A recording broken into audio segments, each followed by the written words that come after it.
Somebody turn the volume up on the world and turn the silence down.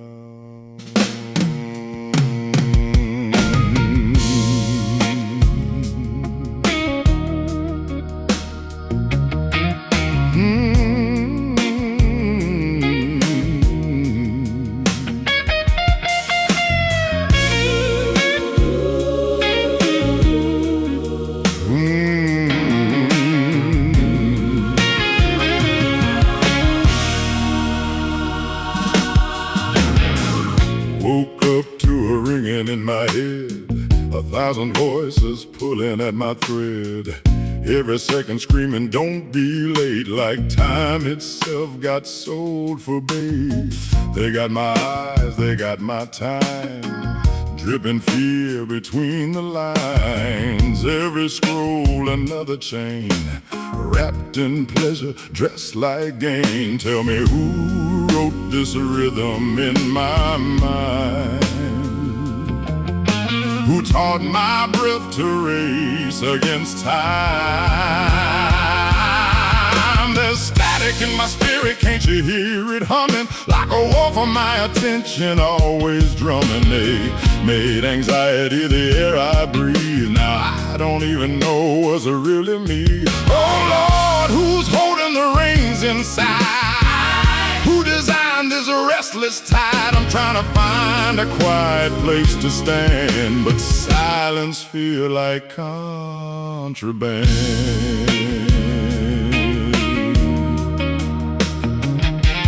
Contraband.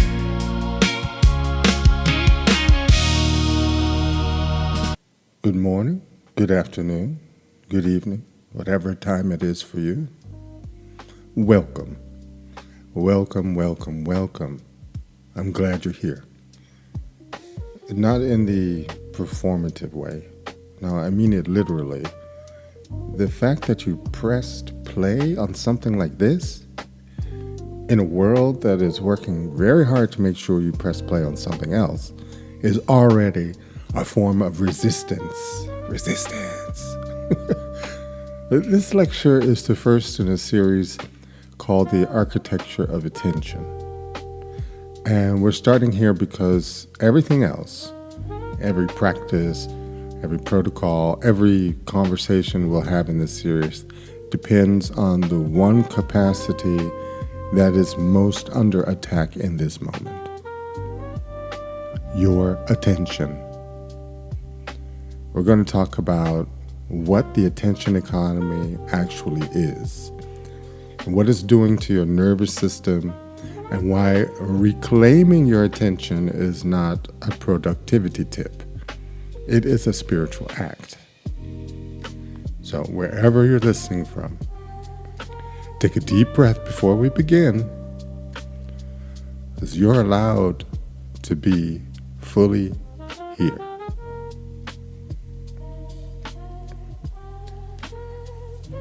Every notification, every scroll and headline is an architecture. Yes, and it's built to colonize your frequency. And what does it mean to reclaim your attention as a sacred act? Let's answer that. We are living through the most sophisticated attention capture operation in human history. And unlike the systems that came before it, propaganda, advertising, religion at its worst, this one operates at the level of your nervous system. So if you're not totally aware or conscious, it's using you and you don't even know it. It doesn't just tell you what to think, it regulates your threat response. It hijacks your dopamine. It fragments your capacity for sustained presence, focus. And it does all of this not through force, but through free services you invited into your pocket. This lecture doesn't ask you to throw away your phone. It asks something harder, to see clearly what is being done to your attention and why that matters spiritually and what it actually takes to reclaim it. Your attention is not just a resource. It is the instrument of your consciousness, and someone else is playing it.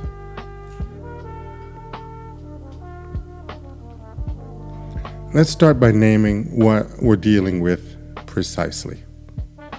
The attention economy is not a metaphor. It's a business model. The currency is not money.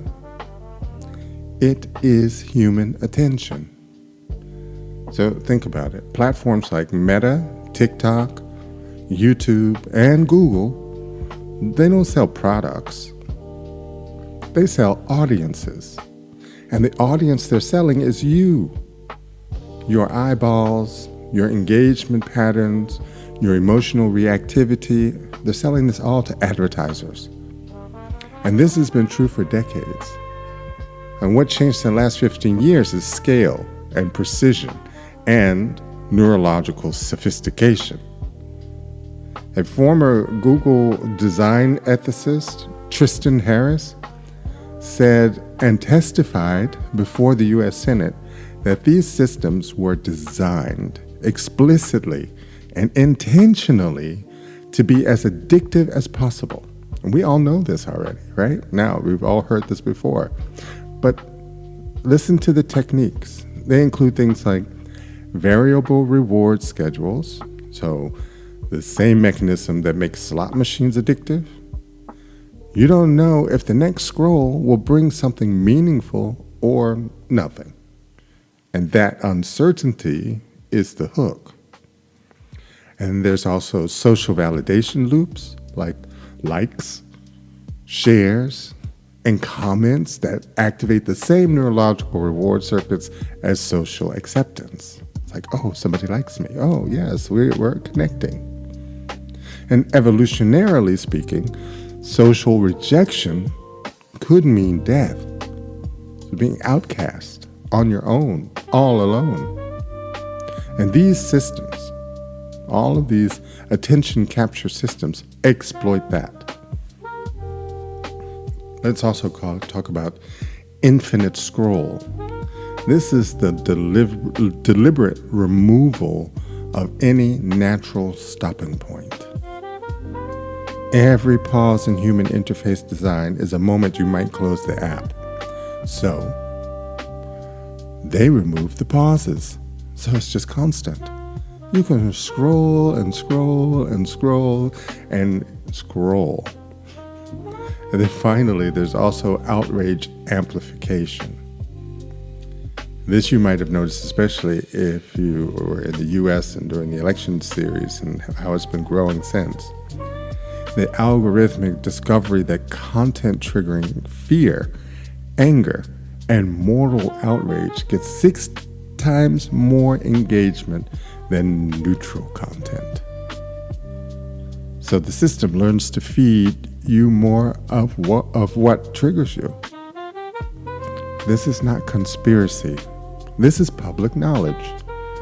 When I was doing my research on this, I realized, oh yeah, I know this already. I've heard this before, but I wasn't outraged then. I was like, oh, that's all those people. It's not me. Ha. But since this is public knowledge, it's been documented in internal memos and congressional testimonies. So it's not a conspiracy. The people who built these systems have described exactly what they built, and they tell us why. Now, from the frequency arc framework, every one of these mechanisms is a dissonance technology. So that means that they are precision instruments designed to dysregulate your nervous system, so they keep you in a mild state of threat activation, you know. They also fragment your attention so that you're having difficulty to sustain focus for a longer period of time. it becomes increasingly difficult because you just sort of lost the muscle to do it. And also, these instruments, they also colonize your desire. So they replace your true, authentic wants with algorithmically curated ones. Wow. Think, you're not even being true to yourself at all. So, and then another one that I'm going to also discuss in the next lecture is they manufacture urgency. And they create the sense that you need to check. So these are like your notifications. You need to respond. Did you say yes or no? And you need to stay connected. So in coherence terms, these systems are interference patterns. You know, you're busy doing something and then you get a beep. They don't just distract you. They reduce your baseline heart rate variable. They also increase your amygdala activation, and they make it genuinely harder to access the states of presence and focus and clarity that are the substrate of your spiritual life. So they didn't just steal your time, they degraded your instrument. Every wisdom tradition in human history has understood something that neuroscience is now confirming. Attention is not a tool you use. Attention is what you are in practice. Where your attention lives, that is where you are living. So what you focus on gets your hocus pocus. Not in some mystical sense, okay? It's measurable, a functional one. The contemplative traditions, like Buddhism, are unanimous on this. So in Buddhist practice, the entire path begins with sati, and that's mindfulness or clear attention. And the untrained mind is called the monkey mind, not because it's stupid, but because it cannot stay still. It's always bouncing around and jumping around.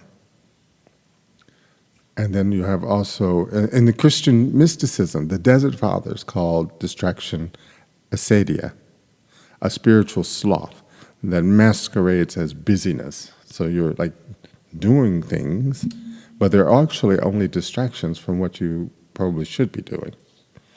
And they understood that scattered attention was not just inefficiency. It was a spiritual emergency. It's like you are so scattered, you can't really be aware. And also in African traditions, there's a thought, the concept of presence, being fully here, fully available, fully alive in this moment is not a meditation technique. It is the definition of full humanity. So that you're conscious, you're making contact, you're connecting with people, you're here. And the Psalms are full of commands to be still, not as a suggestion, but as an instruction for how to perceive the divine. Now, every one of these traditions agrees the capacity for sustained, directed attention is not one spiritual practice among many. It is the foundation of all spiritual practice. You cannot pray with a scattered mind. You cannot meditate with a scattered mind. You cannot receive transmissions from the universe. You can't access insight. You can't maintain coherence with a scattered mind. And we have built a civilization that systematically destroys the capacity for sustained attention. And then the same civilization wonders why people feel spiritually empty, why they feel flat. Now, there's a deeper issue here than productivity or even spiritual practice. It is the question of sovereignty, of who is directing the most fundamental capacity of your being. Your attention at every moment is either self-directed or other-directed. So either you are choosing where to place your awareness or something else is. For example, a notification, an algorithm, or a fear response. And all of this is making that choice for you. So in the frequency arc language, your attention is either coherent, that means that you are in charge of it, aligned with your actual values and intentions, or it is captured. And when it is captured, you are not, in any meaningful sense, free. Captured. So the spiritual question of this age is not, do you believe in God? It is, who is directing your attention and why?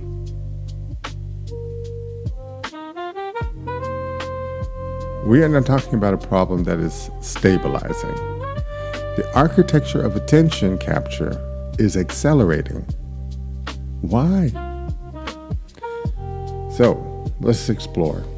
The introduction of large language model-driven recommendation algorithms, yeah, that's a long title.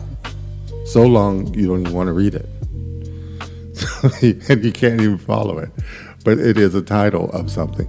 Large language model-driven recommendation algorithms. Now, these things have dramatically increased the sophistication of content personalization. Let's sit with that. So these systems now model not just what you clicked, but what emotional state you're in. So what kind of content will shift that state toward engagement, and what sequence of content will keep you in a particular emotional register for hours. Think about it. And I don't want to scare you all. I'm not a conspiracy theorist, but it's fact, actually. You're wearing often a watch. A lot of people are wearing a watch or some kind of timepiece that's connected to the telephone that tells you, that regulates your health things. So it tells you about your heart rate variability. It tells you about how fast if you have your blood pressure's high or not. And a lot of information comes through these things. Well, if you think that the companies behind this, your phones, so iPhone, Google, Android, whatever, are not selling that information to advertisers, then you're a bit behind the scenes. You're not really conscious, because they sell the information. And I'm not saying you should stop wearing these devices or throw away your phones or anything like that. I'm just saying it's a good idea to just be aware of where your attention is going, because all of these devices can be used for good, for your own benefit, if you know how. So this is not speculation. This is what the systems were designed to do, and they are getting better at it faster than regulation or public understanding can track. Think about that. The correlation between smartphone adoption and adolescent mental health decline is now one of the most robustly documented findings in social psychology. Depression, anxiety, social comparison, and rates of self-harm all increase sharply, particularly among girls. All of this went sharply up on high in the years following mass smartphone adoption. So when we all said it was okay to have a smartphone, when all the kids started wanting to have smartphones, that's when we saw the decline really start. The mechanism is not mysterious. It is, it's attention capture, social comparison algorithms, and the normalization of performing identity rather than living it. Adults are not immune. The same mechanisms operate at different intensity levels. The baseline state of a heavily plugged-in adult nervous system is mild anxiety, fragmented attention, difficulty being present in non-digital contexts. So you can't have a conversation with anybody unless it's you're chatting with your WhatsApp or whatever. forget how to communicate with people. Or you just don't want to because you can have more contact with more people, and I'm doing contact with, air quotes, more contact with more people if you're even just sitting at home than you could at home, out somewhere. Because when you're out somewhere and you're talking to somebody, you're giving one person your focus or, a select group of people. Whereas if you're sitting at home on your chat things, you can talk to thousands of people or hundreds of people or whatever. You can talk to a lot more people, or you think you're connecting with them. So, anyway, what was I saying? Oh, yeah. So, going back to the baseline state of heavily plugged in adult nervous system. Okay, so you got mild anxiety, fragmented attention, difficulty being present in non-digital context. And this is now so common, it is treated as normal. It is not normal. It is the measurable result of a designed system. So this was created to do this to you so that they could capture your attention. Fragmented attention is not politically neutral. A population that cannot sustain focused attention cannot follow complex arguments. They can't evaluate evidence that is collected over time. Or they can't hold systems accountable for slow-moving failures. So all the things that have happened over a period of time that you can measure have happened really over a long period of time. Although, if you look at it from like a geological standpoint, it's a very short period of time. Really, we're talking 2 decades, which is not a lot of time. It's only 20 years, as opposed to how long did we communicate with just a regular telephone? Decades. Okay. But it makes sense that things speed up, of course. But we need to be aware that things do speed up. And the attention economy does not create a stupid population. It creates a distracted one, which serves a similar political purpose.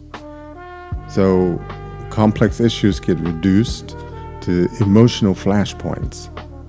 Oh! You just go like that. There's no nuance anymore. So there's no gray area. Nuance completely disappears. Outrage becomes the primary mode of political engagement.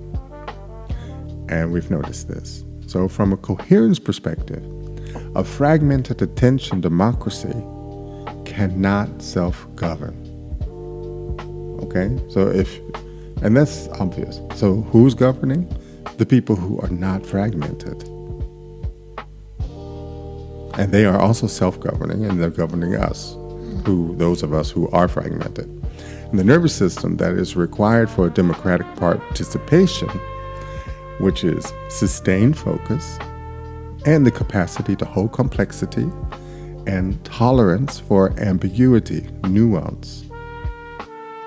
And all of this is being systematically degraded. You'll notice it in your own family, in the small circles, so in the micro versions of this, in your family situations where you just can't talk to somebody about politics because they go crazy or it's just emotional now. It's not like, oh, I hear your opinion. Now, do you hear mine? Okay, we don't have to agree, but maybe we can break bread anyway. No, that's gone out the window in a lot of cases. People don't even see each other anymore, don't talk to each other anymore. And I can see, I get it, it's emotional and people are getting hurt and it's a very difficult thing, but it's not like we can ban all of those people to another part of the world, onto an island somewhere. We have to live together. You don't have to forgive everybody for everything that they've done, but you do need to accept the fact that it has been done, and how do you really truly want to work, and what world do you want to create now? So, This is the world we are in. It's not as apocalypse, but as a precise diagnostic. The dissonance is measurable. The mechanisms are documented, and the response required is not panic. It is precision.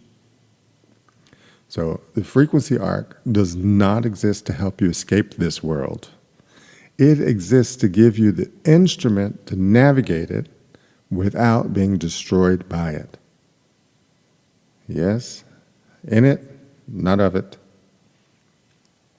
So this is where we have to be honest about what reclaiming attention actually requires. Because the popular version, which is just put your phone down or do a digital detox, is not wrong, but it is wildly and wholly insufficient. Putting your phone down does not undo months or years of neural conditioning. It does not rebuild the attention capacity that has been degraded. And it does not address the deeper question of why the capture is so effective in the first place, which is that there is usually something we are being distracted from. So, reclaiming attention requires working at 3 levels simultaneously. Let's go through it. So layer 1. This is the physiological layer. So your nervous system has been conditioned, right? The dopamine pathways have been trained toward things that are novelties and variable rewards. So the attention span has been repeatedly interrupted until sustained focus feels almost uncomfortable. Like, oh my God, when is the next beep or notification going to happen? I want them now because that feels normal now. Now, this is a biological reality. It's not a moral failing. Addressing it requires patient, consistent physiological work. So, breath work, HRV, heart rate variability, all of these practices, meditation, and the physical experience of sustained presence. This has to be something that is experienced long enough for the nervous system to reestablish baseline coherence. And yeah, we'll figure out what that is, but we'll talk about that later. Okay, but first, layer 2, the structural layer. You have to change the architecture of your environment, not just your willpower, okay? So putting down the phone is still there. You have to make agreements with yourself. This means understanding how the capture mechanisms work and deliberately designing your life to reduce exposure to them. You know, it's like, okay, alcoholic, don't go to the bar. Drug addict, don't walk down that street where they sell drugs. Okay, just don't do it. This means that you understand it and that you reduce exposure. Not perfectly, not monastically, but with intention. So being aware, okay, I'm doing this because.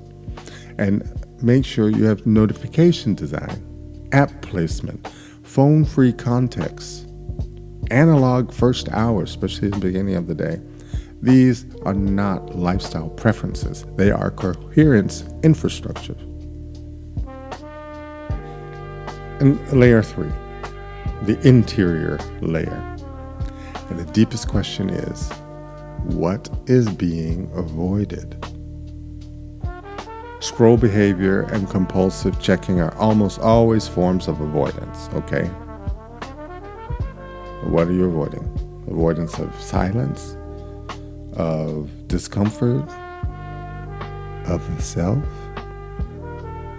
The attention capture is effective not only because the design is sophisticated, but because there is often something inside that we are grateful to be distracted from. That's where we need to work. This is the work that takes courage. To sit in the silence and meet whatever is there. To discover that the discomfort is survivable. to find that underneath the noise, there is a frequency that is already whole and rhythmical, not algorithmical. So the coherence protocols are not separate from this work, okay? And they are this work. So the daily HR measurement is a diagnostic. You should really consider doing this, especially if you have a phone or you have like a watch or something, because it tells you what state your nervous system is actually in beneath the story you're telling about it. Okay? So you have gotten used to having a heart rhythm at a certain rate. So, and you think that that's normal, but that's not necessarily so. Check it. That's all. Check it. And if it isn't that way, figure out, how do I get it to a lower rate? Usually a lower rate is a bit better. You live longer.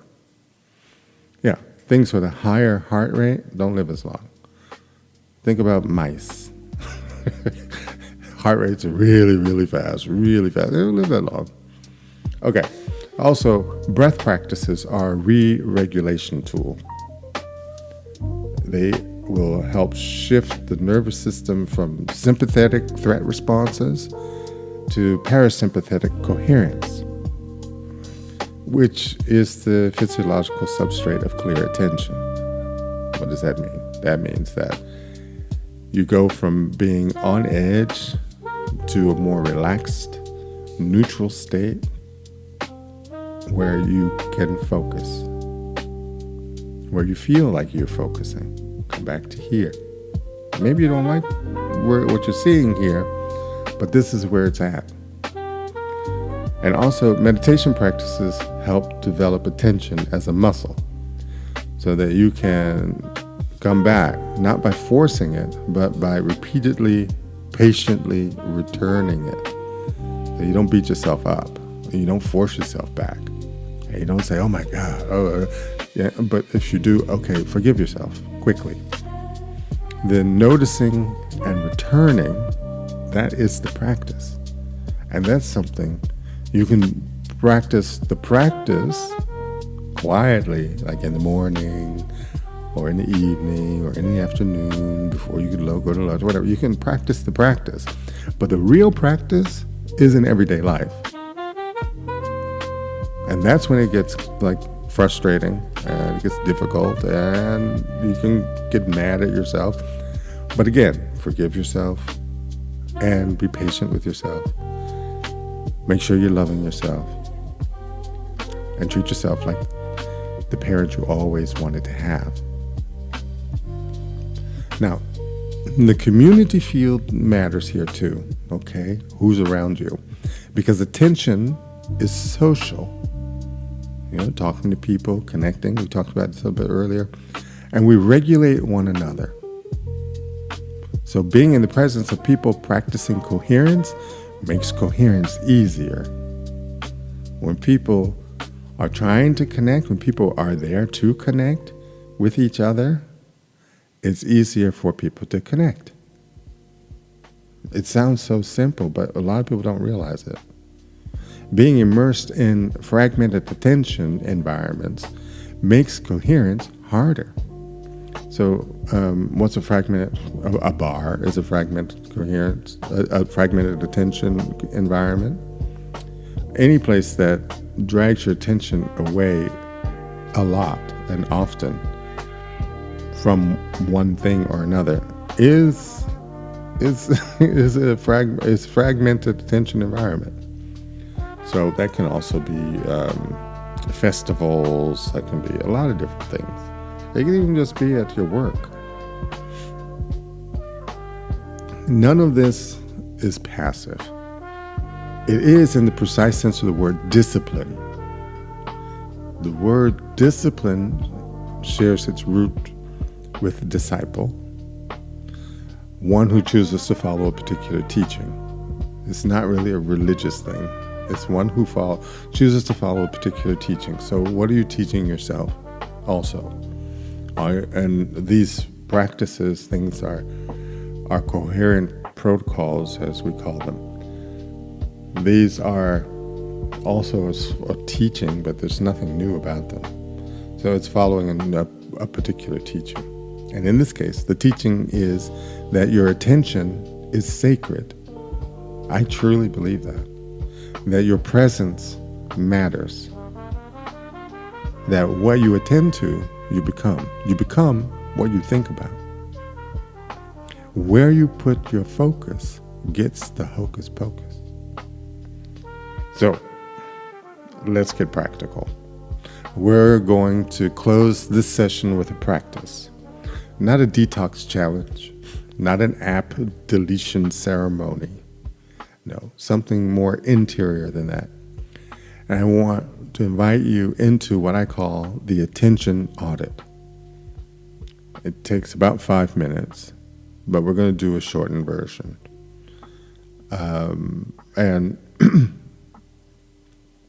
all you need is to be somewhere you won't be interrupted.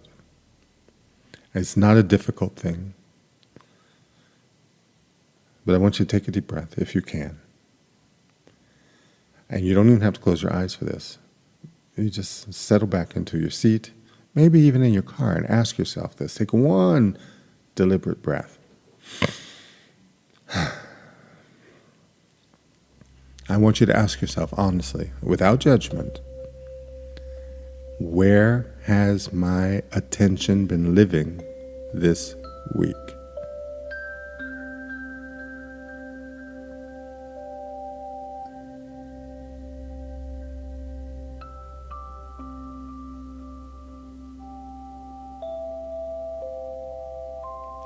Not where you intended it to be, not where you'd like to say it was.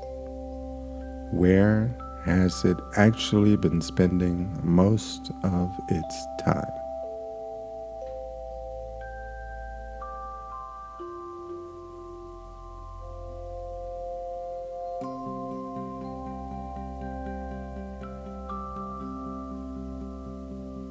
Was it an anxiety about the future?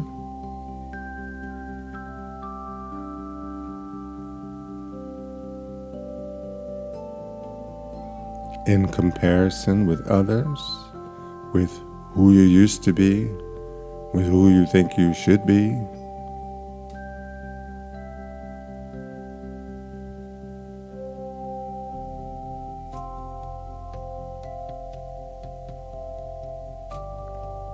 In news cycles, in other people's narratives about what is happening in the world,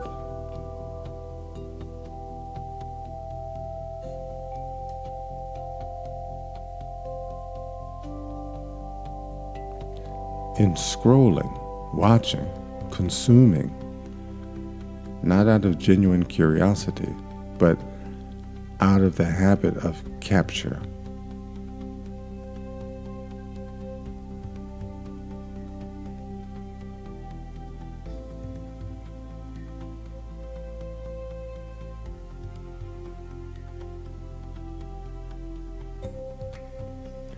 Now notice, how does your body feel right now? Reviewing where your attention has been.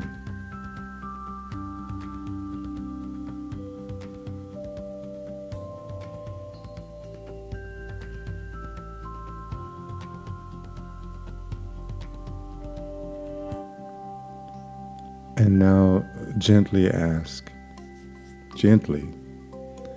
where would I like to be?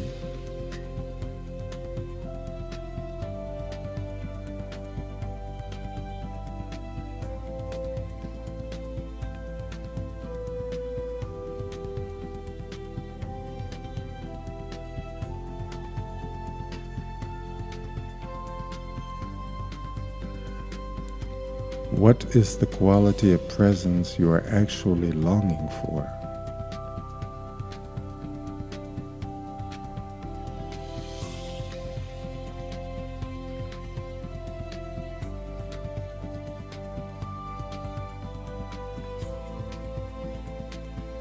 Here is the truth this audit points towards. Your attention already knows where it wants to go. Underneath the capture, there's a frequency that is yours, an orientation, a direction. The practice is not to force your attention back from the algorithms. It is to remember what you are reaching for before they arrive.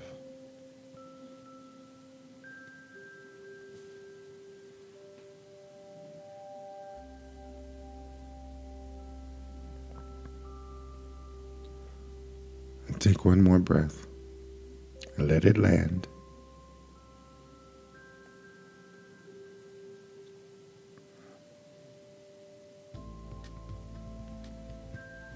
That's the beginning. Come back to that question every day this week. Where is my attention? Where would I like it to be?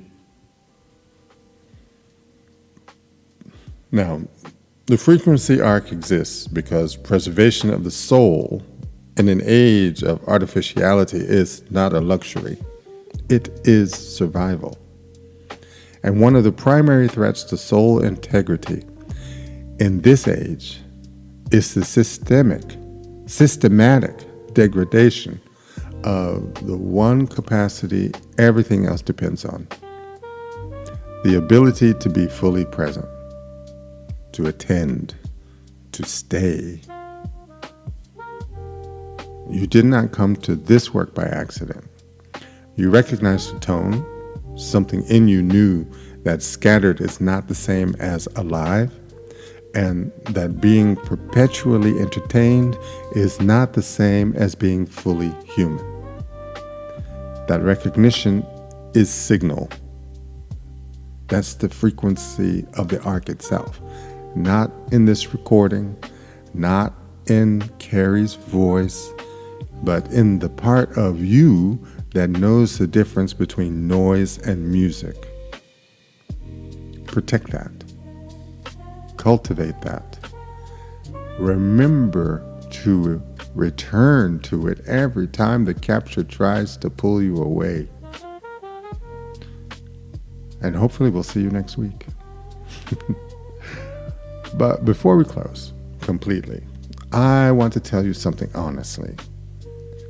This work is not meant to stay in your headphones or just in your head.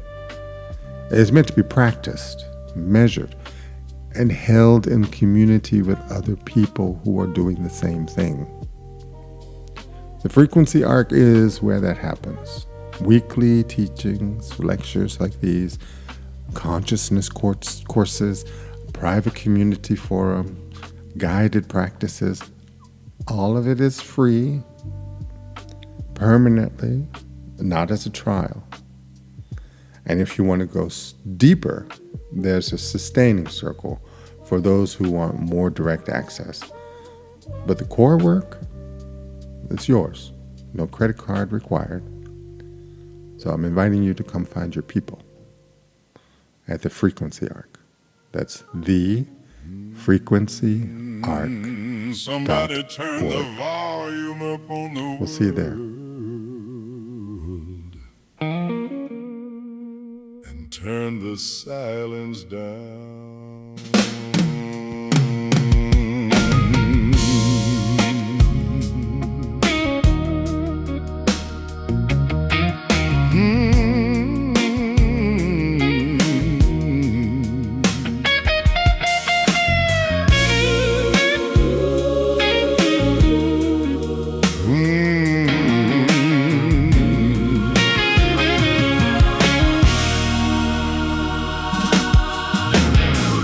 Woke up to a ringing in my head, 1,000 voices pulling at my thread. Every second screaming, don't be late, like time itself got sold for bait. They got my eyes, they got my time, dripping fear between the lines. Every scroll another chain, wrapped in pleasure, dressed like gain. Tell me who wrote this rhythm in my mind? who taught my breath to race against time. There's static in my spirit, can't you hear it humming? Like a war for my attention, always drumming. They made anxiety the air I breathe. Now I don't even know what's really me. Oh Lord, who's holding the reins inside? Who designed this restless tide? I'm trying to find a quiet place to stand, but silence feel like contraband.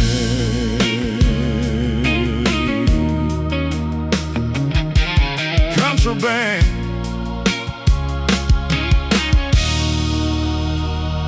They sell me urgency in neon lights, turn my peace into a fight or flight.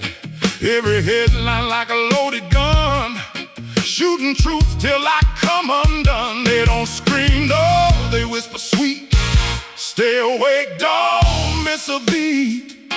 But every beat just pulls me thin, till I can't feel my soul within. Was I born this way or taught to chase? Who benefits from my unrest, my pace? There's static in my spirit, can't you hear it humming? Like a war for my attention, always drumming. They made anxiety the air I breathe. Now I don't even know what's really me. Oh Lord, who's holding the reins inside?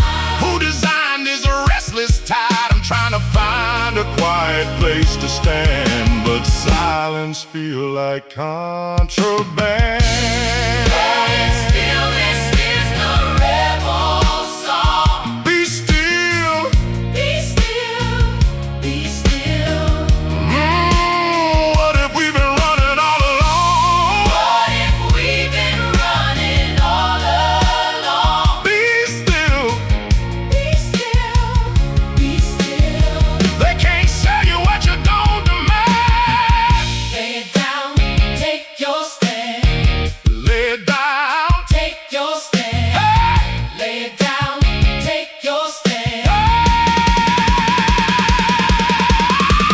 Turn it off, I let it fade.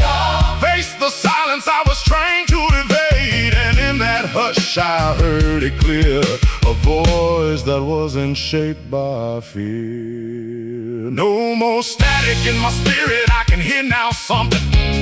Not a war, but a rhythm soft and coming. I don't breathe that anxious air no more. I found a stillness they can't commodify or store. Ain't no chains on this piece I found. I laid that urgency in the ground, and in the quiet I understand silence is my promised land.